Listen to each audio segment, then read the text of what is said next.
राजस्थान के विधानसभा चुनाव जैसे जैसे नजदीक आ रहे हैं वैसे वैसे ही सियासी सरगर्मियां तेज हो रही हैं। आपको जानकारी दे दें कि राजस्थान के पूर्व उप मुख्यमंत्री सचिन पायलट के कड़े तेवर देखने को मिल रहे हैं।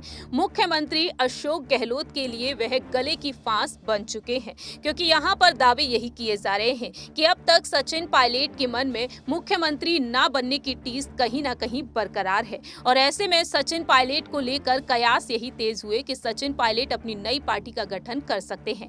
हालांकि सचिन पायलट ने ऐसा कोई भी ऐलान नहीं किया। दूसरी ही तरफ अटकलें ये भी तेज हुई कि सचिन पायलट अन्य दलों की तरफ रुख कर सकते हैं। और इसी बीच यहां पर कयास यही तेज हुए थे कि वह भारतीय जनता पार्टी या फिर आम आदमी पार्टी या फिर इसके अलावा किसी अन्य दल से जुड़ सकते हैं। लेकिन सचिन पायलट ने साफ कर दिया है कि वह कांग्रेस में ही रहेंगे और जमीनी स्तर पर जुड़कर कांग्रेस को मजबूती देंगे। इसी बीच देखा जाए तो आम आदमी पार्टी के राष्ट्रीय संयोजक और दिल्ली के मुख्यमंत्री अरविंद केजरीवाल भी सचिन पायलट के मुद्दों को ध्यान में रखते हुए अशोक गहलोत पर हमलावर हैं। दूसरी ही तरफ आरएलपी के राष्ट्रीय संयोजक हनुमान बेनीवाल भी सचिन पायलट ने जिन मुद्दों पर मांग की है उन मुद्दों को ध्यान में रखते हुए यहाँ पर अब ये दोनों ही वरिष्ठ नेता अब पायलट के सुर में सुर मिलाते हुए देखे जा रहे हैं। मालूम हो कि सचिन पायलट ने कांग्रेस से बगावत कर नई पार्टी न बनाने से प्रदेश में मजबूत तीसरा मोर्चा बनाने की उम्मीदों पर पानी फेर दिया है।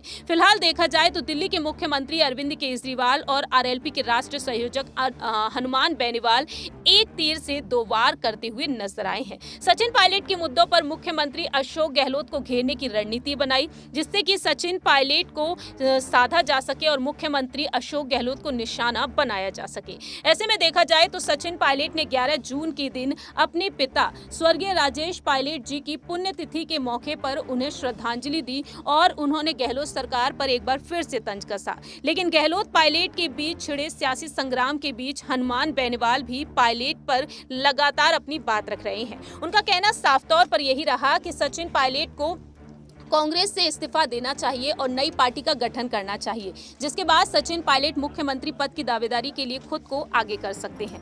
दूसरी ही तरफ ये भी देखा गया कि हनुमान बेनीवाल ने ये कहा गहलोत पर निशाना साधते हुए, अगर वास्तव में पेपर लीक करने वाले माफियाओं पर कानूनी शिकंजा कसने का उनमें मादा है तो उन्हें राजस्थान लोक सेवा आयोग के चेयरमैन को बर्खास्त करने की प्रक्रिया को अपनाते हुए गिरफ्तार कराना चाहिए।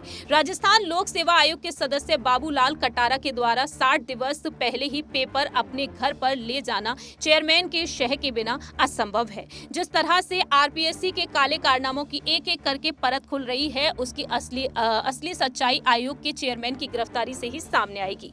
दूसरी ही तरफ यह भी देखा गया कि हनुमान बेनीवाल ने पायलट को लेकर अपनी बात रखी कि पायलट को रिझाने के दौरान तब थर्ड फ्रंट बनाने के लिए आम आदमी पार्टी के अरविंद केजरीवाल से भी मीटिंग की गई, तीसरे मोर्चे की ताकत और मजबूत हो सके। तो केजरीवाल ने पायलट के ही मुद्दों को पकड़ा। उन्होंने साफ तौर पर अपनी बात रखी। केजरीवाल ने राजस्थान में एंट्री लेने से पहले पंजाब से सटे श्री गंगानगर में चुनावी शंखनाद किया और इलाके में पंजाबी और सरदार वोटर्स के ज्यादा होने के चलते सीएम भगवंत मान से भी सभी सभा में शिरकत की। केजरीवाल ने पायलट के मुद्दों को उठाते हुए साफ तौर पर कहा कि यही अशोक गहलोत जब इनकी सरकार नहीं थी तो वसुंधरा राजे पर भ्रष्टाचार के आरोप लगते थे। अब इनकी सरकार आई तो बेचारा सचिन पायलट रो रो कर मर गया। सचिन पायलट करता रहा, भ्रष्टाचार के चलते वसुंधरा राजे को गिरफ्तार करो। गहलोत कहते हैं कि मैं नहीं करता तो वह मेरी बहन लगती। रिपीट, गहलोत कहते हैं मैं नहीं करता